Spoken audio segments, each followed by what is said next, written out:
est-ce qu'on comprend mieux les mots? Comment est-ce qu'on fait des efforts de pédagogie pour que les plus jeunes se les approprient? Ça se passe avec vous, notamment Charles-Henri Delalonde pour la Fondation Voltaire et surtout ce concours, les Decodeurs Campus. Alors, les boomers autour de cette table, évidemment, auront une espèce de Madeleine de Proust qui revient. J'avais envie de dire que vous êtes presque le Bernard Pivot de 2022 parce qu'on se souvient des grands exercices de dictée, notamment avec Bernard Pivot qui popularisait là aussi cette passion, cet amour pour le vocabulaire, pour la syntaxe et l'orthographe.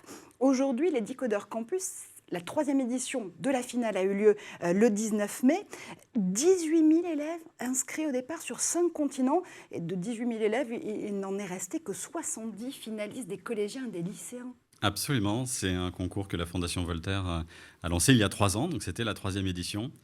Et des 18 500 inscrits dans 50 pays, accompagnés par près de 900 enseignants de français ou professeurs documentalistes, partout dans le monde sur les 5 continents et surtout évidemment dans les pays de la francophonie.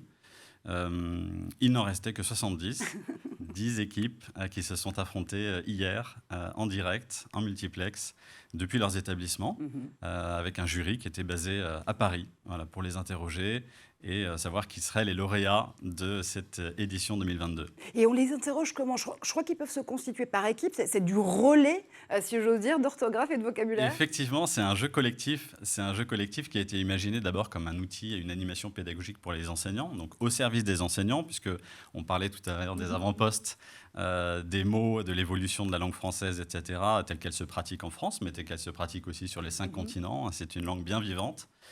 Et les enseignants proposent à leurs élèves de constituer des équipes de 7 et s'entraînent du mois de janvier jusqu'au mois de mars, passent des qualifications au sein de leurs établissements au mois de mars, et puis en fonction des résultats, arrivent en finale. Et donc effectivement, seule une dizaine d'équipes, donc 2 par niveau, de la 6e à la seconde, donc 11 à 16 ans environ, arrivent jusqu'en finale. Et donc, la bonne nouvelle, si je vous écoute bien, Charles-Henri, c'est qu'on déplore chaque année la baisse du niveau en orthographe des élèves, notamment français, mais on voit que de la 6e jusqu'à la seconde, il y a de véritables passionnés de la langue française.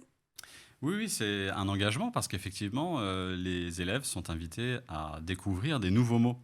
Et ça les passionne, en fait, puisqu'ils savent très bien qu'acquérir des nouveaux mots, enrichir son vocabulaire, c'est aussi se donner une capacité supplémentaire d'expression, d'être précis, d'être nuancé, de pouvoir défendre ses opinions, de pouvoir argumenter, et que ça, c'est précieux pour toute la vie citoyenne, pour la vie familiale, pour la vie professionnelle notamment, pour l'accès aux études supérieures.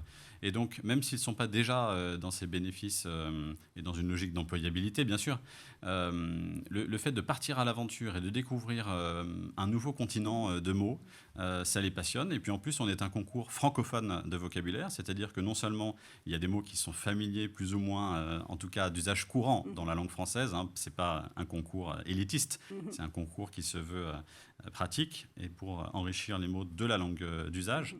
Mais il y a aussi des mots savoureux de la francophonie qu'il est vraiment très intéressant de faire connaître aux élèves.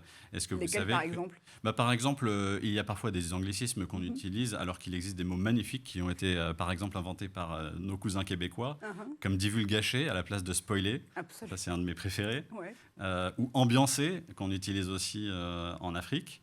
Bref, un français finalement aux 1000 visages, aux 1000 saveurs, et qui permet de s'exprimer à bon escient. Et ça, les élèves sont passionnés. On travaille avec des enseignants, un collectif d'enseignants. 900, vous le disiez tout à l'heure. Alors, on travaille avec 900 enseignants qui ont inscrit leurs élèves pour ce concours. On travaille aussi avec des enseignants sur la conception des corpus de mots qui sont proposés pour chaque niveau, puisque les mots qui sont proposés au 6e ne sont pas les mêmes que ceux qui sont proposés aux classes de seconde. On adapte en fonction de l'âge de ces jeunes Exactement. Donc, il y a en réalité un gros travail d'auteur et ensuite un travail collaboratif avec des enseignants pour ajuster au mieux par rapport aux capacités, au potentiel des élèves.